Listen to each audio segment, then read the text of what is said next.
Viewers all over the world, as you already know my name, Ogbuefi Ezeana, ugochitubelu na Oraifite.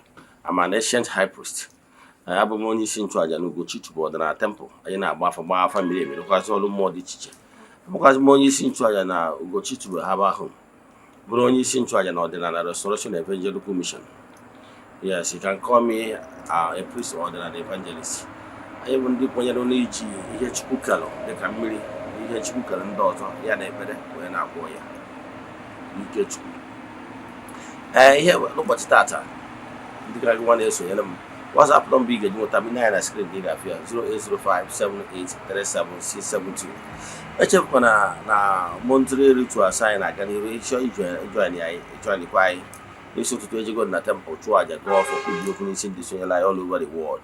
The last day of the month ka anyị na-achịkọta ya. Yes, so I'm only interested chat ya m na WhatsApp.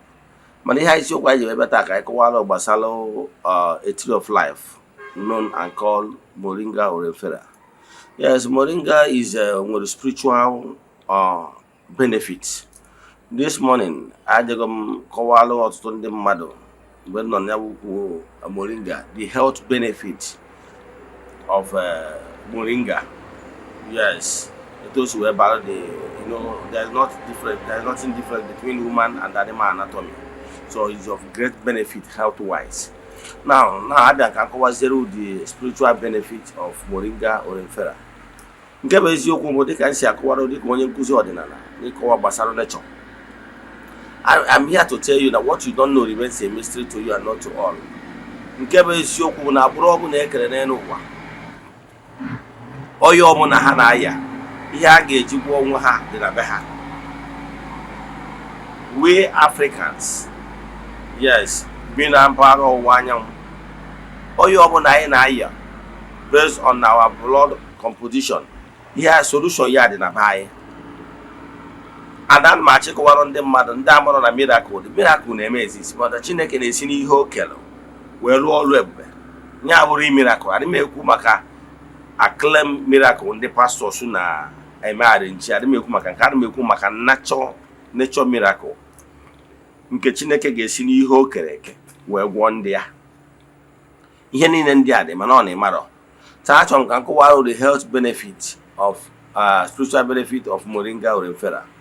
Nke bụ eziokwu bụ na enwere some certain trees dị habitable, that is naturally onye maara anya ma na-enwe ha very close to the house.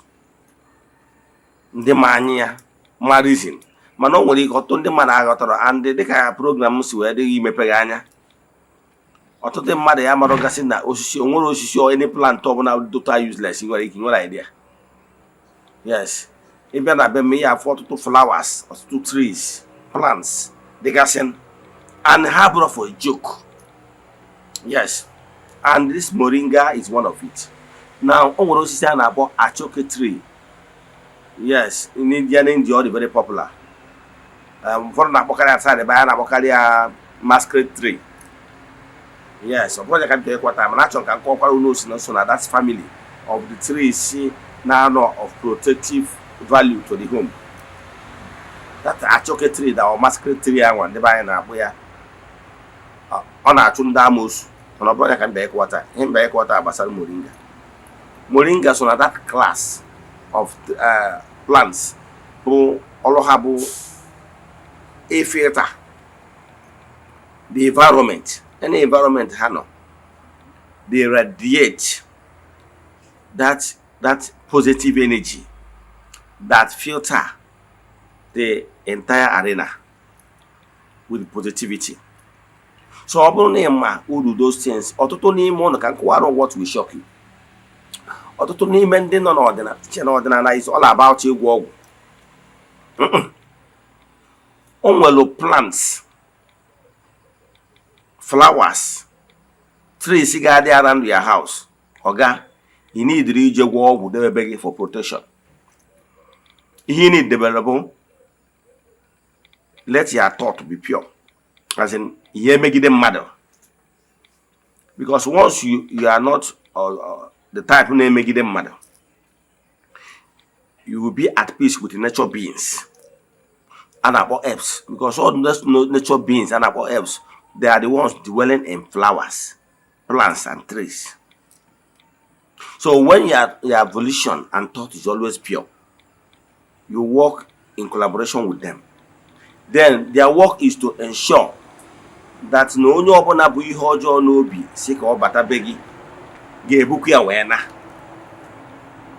And you always will be protected, because the radiation they radiate will form ring of light around you. Onye a ga-asị na ya mụrụ gị emere na be onye a, iburu ọgwụ bata bie na ọma arụ ọrụ.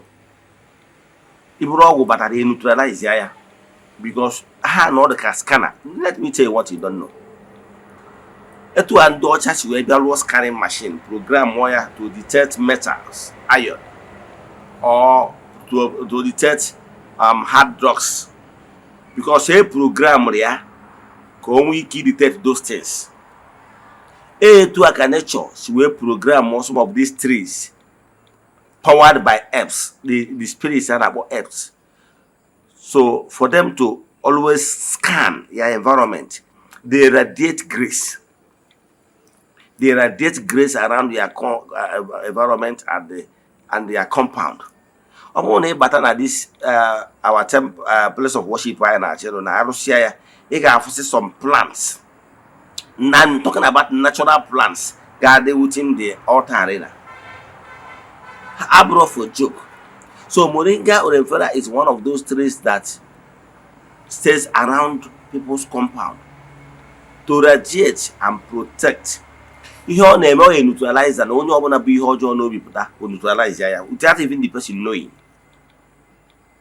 So it purifies negative thoughts. Obi ọjọọ, ọ bụrụ na mmadụ bụ ihe ọjọọ n'obi ọ ya abịa ime ọ bụ neutralize ya. Ọ bụrụ na mmadụ cast spell towards their direction, because nwere this tree around their compound, it helps. And remember, in my compound we have all of them right now. Yes, I will right now naturally on their own. I'm going to be as nature, being like you in my compound front and back. I will nature with area. My name was the other ones plants on my own. The idea to do work. Even my grandfather, who happens to be a herbalist and onions, when he was alive, all his lands, he planted all those things around to protect and to shield his family.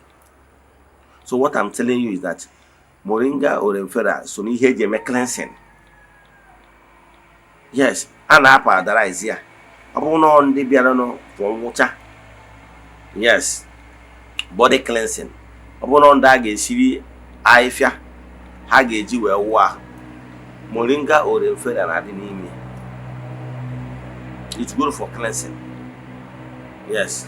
So and so many other cleansings eji alụ. So remember, not all the planted in your compound is of great benefit, spiritual benefit, because it acts as a protective radiation. So, but if you can use what it leaves, we see now additional I hand that it we see for a watch negative vibrations. One case you preserve here, they will clear inside the arena, your room and the house arena. It repels, but you don't know about those things. So know it today that moringa oleifera has spiritual and health benefits, and Chukwuoke created it for the betterment of man. Let me stop here. If you have any question in today's lecture, or you want us to help you, if you can get those things, we'll help you to get those ones. Then whether you want it as a medicine or as a protective force, I will help you. That is why we are here. My WhatsApp number remains on your screen, 0805783772. Let us pray. Ekwem na Chineke. Ekwem na ọ dị ihe siri m ike ke Chineke na-apụghị isi m ụzọ m ga-esi lụgbuo ya n'ihi na ọ mazuru ihe niile. Obi m siri ike na Chineke emeworo m ya gazie. May the blessings of Chukwuoke Premier be with you all. May you be protected. May the nature beings and elves keep protecting you and your families now and forevermore. Remain blessed.